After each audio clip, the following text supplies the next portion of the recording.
A former World Bank director for China once said that China's debts are not the looming crisis they are made out to be. Yet today, many Western headlines paint China as a country on the brink of collapse, driven by massive real estate and local government debts. It's easy to think of China's debts as a time bomb ready to bring down the economy. But is it really that simple? If you dig deeper and compare China to other countries, a very different picture emerges. It suggests that China may be much better prepared to manage its debt than people think. Here's what economist Yukon Huang has to say about it. When and how will China address its debt problem? How successful will it be? And what are the implications for the global economy? Conventional wisdom says that China has a financial problem, a debt problem. 99% of the financial papers will say that. So I have a chapter, 30 pages I have on there. And my point is, debt is not a problem in China. It's actually a good thing, not a bad thing. So how do I turn a concern that everyone has into a good thing? Well, first of all, let me just point out, what is China's debt ratio? That is, household, government, corporate debt as a share of GDP. The number is 260%. And it's very high because it used to be 150. So it's gone up 100 percentage points. It's 260% of GDP. Is this good or bad? It's exactly the same as America's. It's the same as England's. If you rank the top 80 countries, it's right in the middle. It's lower than most developed. It's higher than most developing. And then the question then is, what is China? A developing or developed country? And the answer is neither, really. It's something in between. It's exactly, therefore, what I would predict it to be. So it's level is not the issue. What is the issue is it increased so rapidly. So why did it increase so rapidly? Because the analysts say every country where it increased this rapidly over a 10-year period, every one of them has collapsed. Why not China?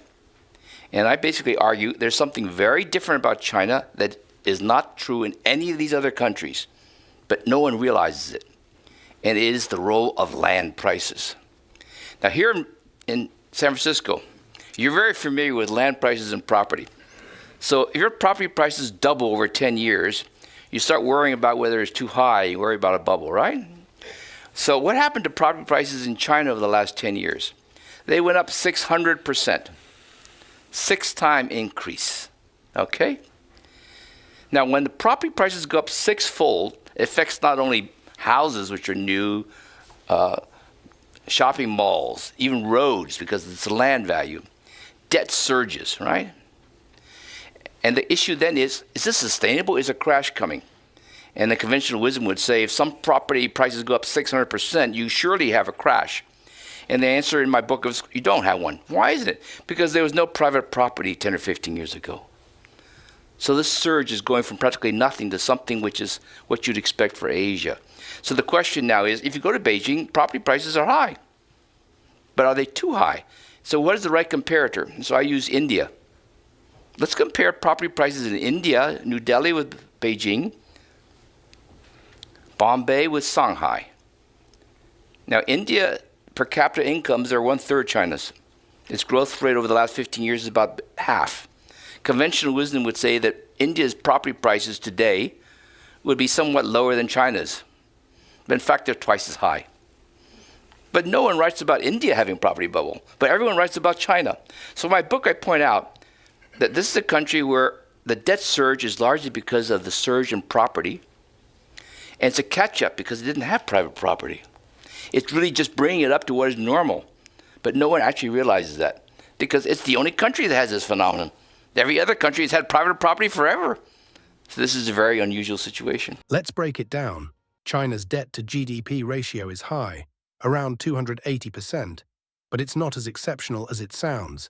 In fact, the US and the EU have similar ratios, with the US around 260% and Japan exceeding 400%. And yet, there's nowhere near the same fear of economic collapse in these places. So why all the panic about China? One reason is that China's debt is concentrated in areas like real estate and local government. But here's where China stands out. It has a unique capacity to manage this debt because of its centralized control. Unlike the US, where private banks and corporations drive most economic activity, China's government holds a tight grip on its banks and large enterprises. This means that, if needed, it can direct these institutions to support struggling sectors or inject stimulus quickly.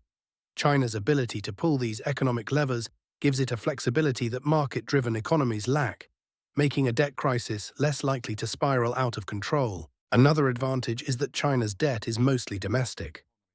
China owes the bulk of it to its own citizens and institutions, not foreign lenders. This is a huge factor in crisis prevention.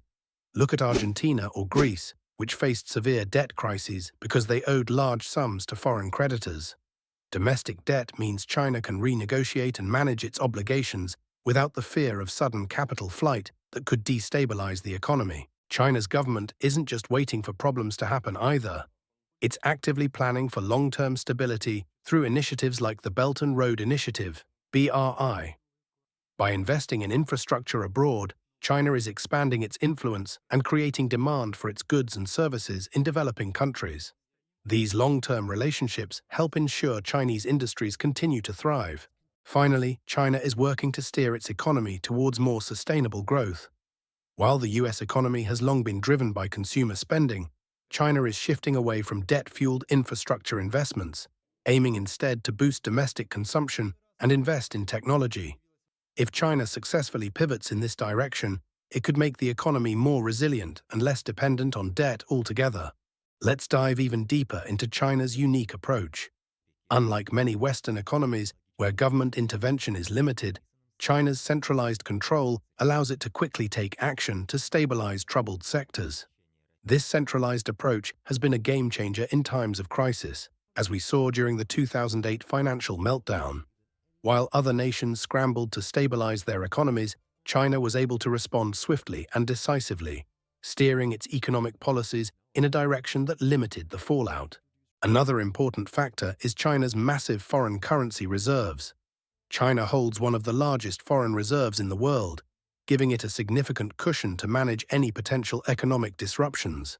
These reserves act as a financial safeguard, offering an extra layer of stability that few other nations can claim. With such reserves on hand, China has the flexibility to control its currency and weather economic storms that might devastate other countries. A former World Bank director for China once said that China's debts are not the looming crisis they are made out to be. Yet today, many Western headlines paint China as a country on the brink of collapse, driven by massive real estate and local government debts. It's easy to think of China's debts as a time bomb ready to bring down the economy. But is it really that simple? If you dig deeper and compare China to other countries, a very different picture emerges. It suggests that China may be much better prepared to manage its debt than people think. Here's what economist Yukon Huang has to say about it. So, do you think China's debt is as dangerous as the headlines make it out to be? Or is China actually more equipped to handle its debt than many realize? Leave your thoughts in the comments, and don't forget to like and subscribe for more thought-provoking insights.